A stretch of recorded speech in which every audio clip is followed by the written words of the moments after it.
To celebrate me finding out I have an incurable disease, have some dinner with me. We're eating sushi. We're going to talk about the death of art. Today we're going to talk about an opinion that I've had for a day. Like, it is not a well-developed opinion.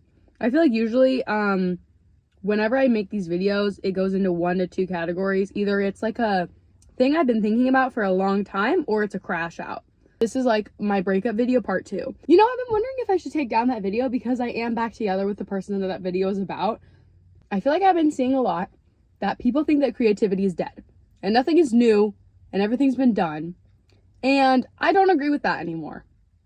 I think that I used to a lot because I personally have a very negative experience with creativity currently as somebody who is an aspiring animator whose job is currently being taken by AI. If there's anybody who should be down in the dumps about the subject of creativity and maybe art isn't for humans anymore, I should definitely be one of the people that's like in the dumps about it. I saw a movie recently called The Gorge. It was just a genuinely like good movie, which is like really sad that I was like, wow, I just watched a good movie. Like, what the hell? 1 second.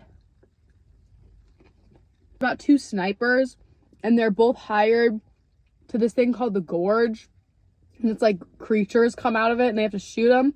But it was like all these different things, right? But at the core of the movie, it was a romance. And it made me realize that like creativity is not dead. It's just like some people aren't making good shit anymore. If you are a creative person and you sit down and you think to yourself, I need to create something that nobody has ever seen before, you're gonna be sitting for a long ass time. But even if you don't like desire to go into an oversaturated creative field, you're still affected by it every day. Like from the clothes that you wear, the music that you listen to, the movies and TV shows that you watch, and the things you see and read. And I don't know if you read, but I don't want to sound like I'm above it all. My favorite everything is from at least 10 years ago, right? Like same with my favorite clothing, like 10 years ago, 15 years ago, like stuff like that. I think more modern things feeling like they have less value is due to the uptake in social media. Like you can choose to see whatever you want and choose to experience and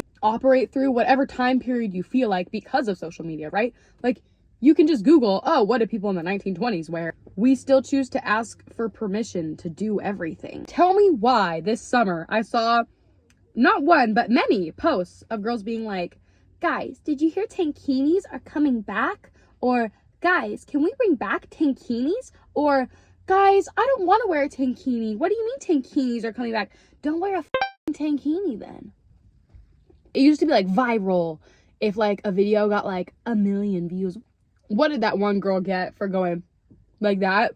Like 1 billion views or something like that. Trends only last like 6 to 7 seconds.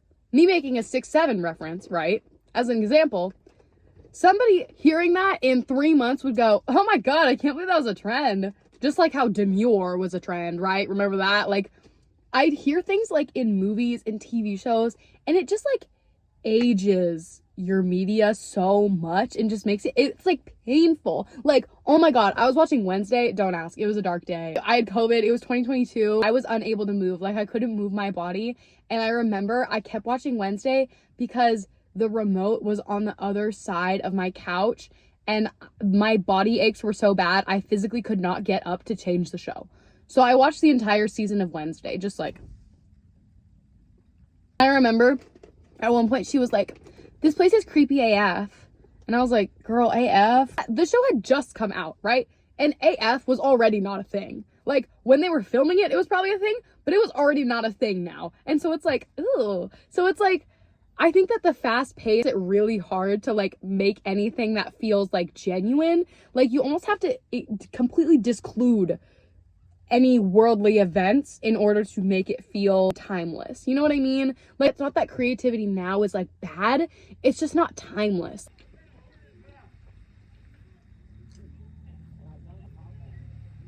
I also think something that we've lost that made creative things feel so like special is word of mouth. If you're not chronically online, you just kind of miss out. Like nobody really tells anybody about anything anymore. Instead, it's like even in TikTok videos, this is one of my biggest pet peeves. They don't tell you what it is. Like, oh, ever heard of the hair theory? Why do we call everything a theory now? Guys, I feel so bad for that girl. And people are like, oh my god, I know. What do you mean you know? One of my favorite books ever, Perks of Being a Wallflower. He finds out about his favorite song by the Smiths by just like hearing it on a mixtape that his sister's abusive boyfriend makes for her. And he listens to it, and then he makes a mixtape for his friend Patrick with that song in it. And it's like word of mouth, and it's like, it adds so much value to something when you hear about it through somebody you love. Like, I feel like word of mouth doesn't carry as much as it used to, which is partly a bad thing and partly a good thing, because now you don't need to know a million people to make something and put it out there and have it be good.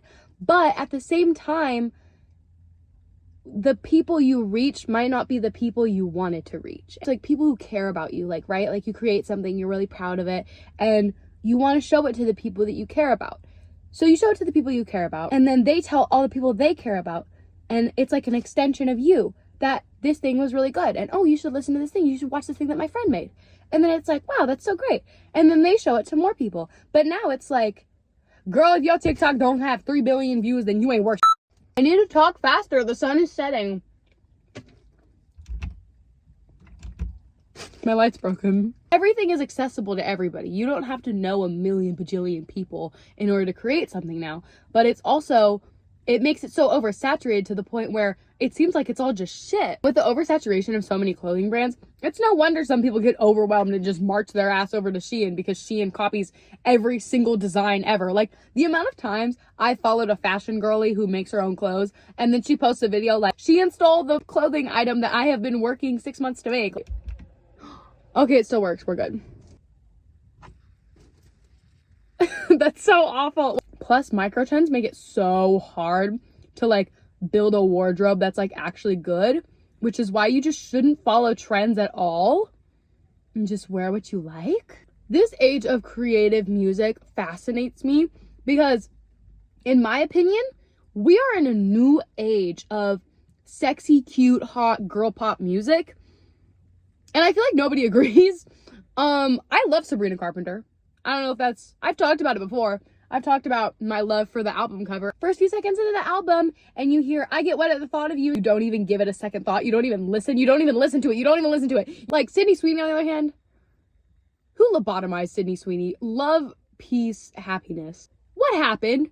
What happened? Because I remember seeing her season 1. Actress.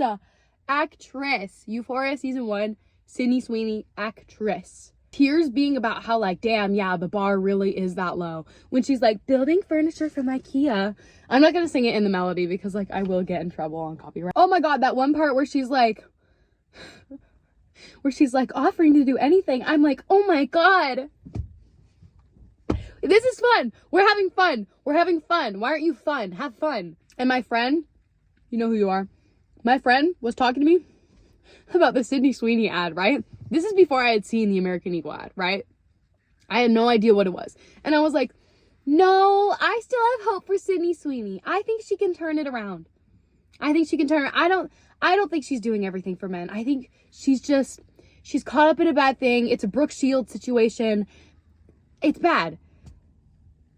Girl, I can't defend anymore. We're not talking about her today. This is not Sydney Sweeney's channel. And I feel like people are like, oh, pop girlies now just don't do it like early 2000s. But, like, something I love to compare is the song Gimme More by Britney Spears compared to, like, recent Sabrina Carpenter fans like Tears. Like, both are, like, fun and both do kind of weird vocal things and both are, like, blatantly sexual, but we feel bad for Britney Spears and it's like, oh, the label was doing things she didn't want to do.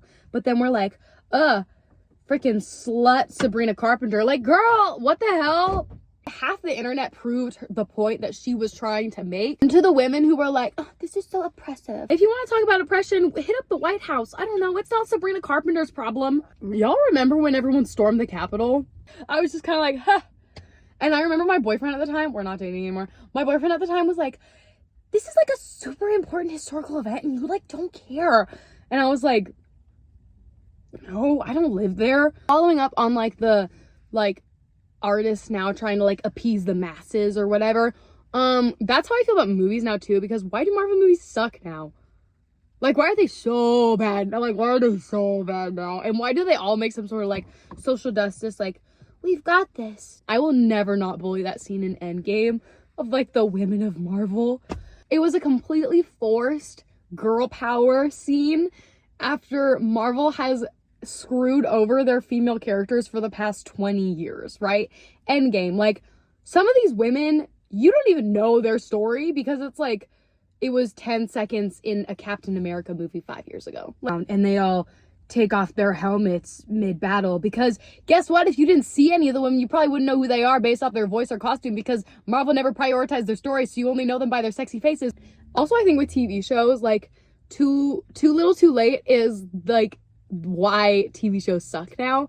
Because why is it, like, shows get released all at once now? Like, what the hell? And I feel like that also takes away the, like, community aspect of creativity is, like, because my overall thesis of this, I probably should have mentioned it earlier. I think creativity lost connection, but it isn't, like, dead. Because I think connection, right, between TV shows. Okay, tell me why every 3 years there's a 7-hour marathon of Bridgerton. Like, 7 1-hour episodes. And, like, you don't know who's watched what yet. And so you're like, oh my God, new season of Bridgerton. And you get that little teeny tiny little moment of, like, wow, we're connecting on this thing we both watch. But then it's done because now you gotta wait 3 years for the next bullshit season where Colin Bridgerton's gonna piss you off. I want to take you back to a time, right? Friends. Released every week. Every week you get to watch it. And then every morning at work, oh, what was that? Every morning after an episode, you get to go into work and, like, some guys are carrying a chair and you go, pivot. And everyone hollers and cackles with laughter because we all just watched the same thing last night. Oh my God, that's so funny. You watch Friends too? Yeah, I watch it every single week when it comes out. Oh my God, cool. And then every single week when it comes out, you get to chat up your friend who also watches Friends. You guys get to talk about it. And now it's like, oh my God, did you watch the next 7 hours of Bridgerton? No? Oh, okay. Gilmore Girls, for example.